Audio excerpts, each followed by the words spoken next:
It is October 26th, 2020. It is 1:16 p.m. And I have orange juice. Yum. Dude, I got orange juice coming out my ears. I got grapefruit juice. Yay, Jesus. He hooked me up yesterday. I have more food than I know what to do with. My freezer is literally packed full of these chicken breast patties that I can make sandwiches out of. These school lunches that for some reason my church had like a ton of them. Like 20 some like styrofoam containers that you flip open, have little chicken bites in them, mashed potatoes. And by the way, Billy, if you're watching this, I figured out what makes those potatoes so good. They are saturated in salt. I know some people like that. Otherwise, they taste just exactly like any other mashed potatoes I've ever had. They're just super salty. And some people will like them because of that. I guess I'll show off my bass because it's pretty freaking cool. Okay, so this is the Hofner violin bass that Paul McCartney used to play in the Beatles. In fact, I'm pretty sure he still plays this thing. Like, it's been a lifelong endeavor. He's been playing this bass for over 50 years. Can you believe that? Wow, why do I look like I just woke up. I've been awake for hours. Weird, I don't know. Okay, so anyway, so the Hofner Beetle bass, don't worry, this is just, it's rolling up, it's coming off, it's just the thing on it. So, yay, this is my bass. I bought it in 2011? Or 2012? Yeah, I think I bought it in 2012. I bought it with the same money that I bought this computer with. So, yeah, rock and roll. I think the low E string is out of tune. This thing has never been restrung. So, I've been playing these same strings for 8 years. I think they need to be changed. So, yay, bass. Alright. Today, I want to talk about... And sorry, Debo, if you feel like I'm cramping your style. I don't mean to. I'm just trying various formats to try to keep these videos interesting. Without a phone, I can't go shoot new stock footage. I can't do my little title card that says Stevig's log with the date and an exterior shot of where I live or something like that, because I don't have a phone to shoot it with. So I'm just making do with what I got. So, yay, buddies. I've had this e-cig since 2017.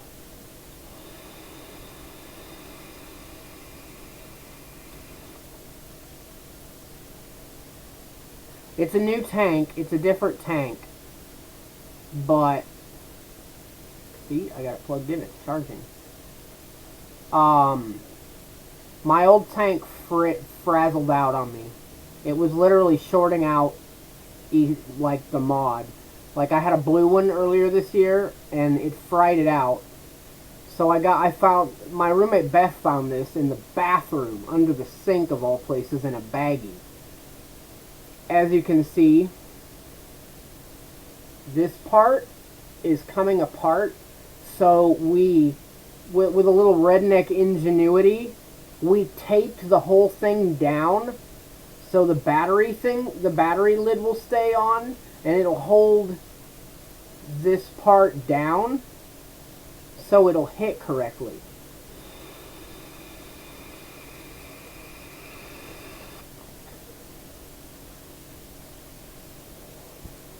Nothing but pure water vapor. It's a glorious thing. I can't imagine why anybody would ever want to like tax or ban these things or just be mean about it in general. Unless they're afraid of losing big tobacco money. The only thing I can think of. Otherwise, vaping is a wondrous thing.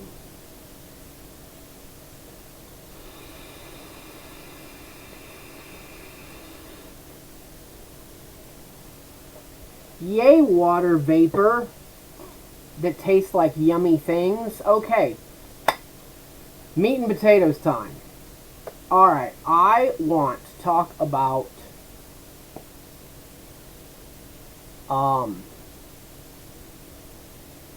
how the Lord works in your life and why we should take hope and courage in it.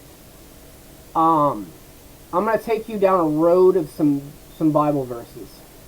In the book of Job, we learn that it is God who gives and takes away. God says, I give and I take away. Or Job says, the Lord gives and the Lord takes away. Somebody says something to that effect. So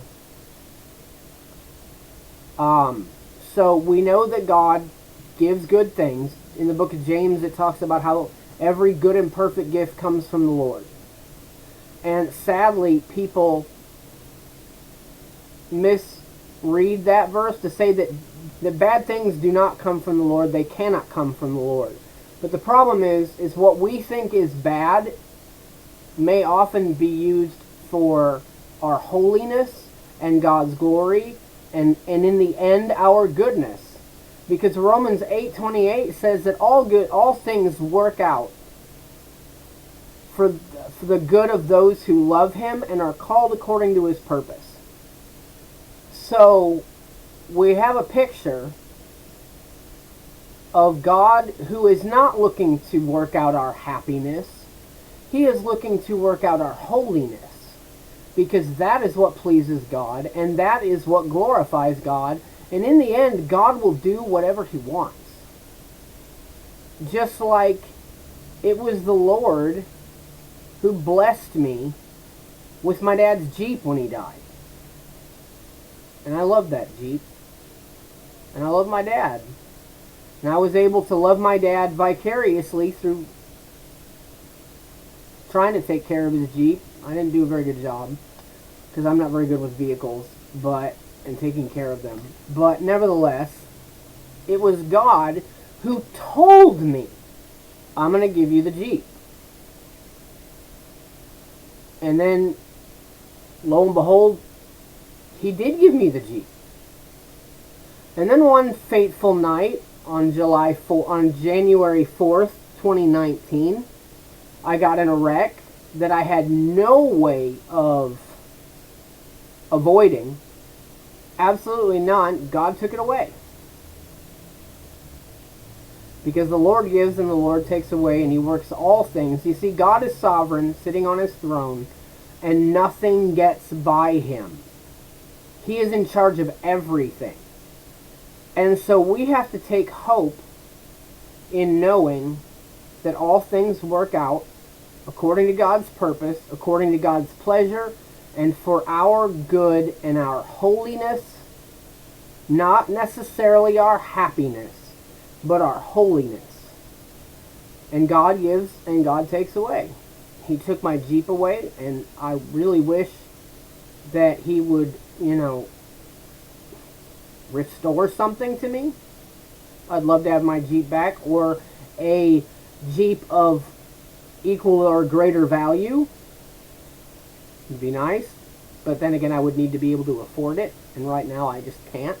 So yeah, I don't know. I think it needs to be a good reminder that as this season of life unfolds and the world is a crazy place, we need to take hope and comfort in the fact that God is working out our good for his pleasure and his purpose, and he's working it out so that we may be holy, not happy.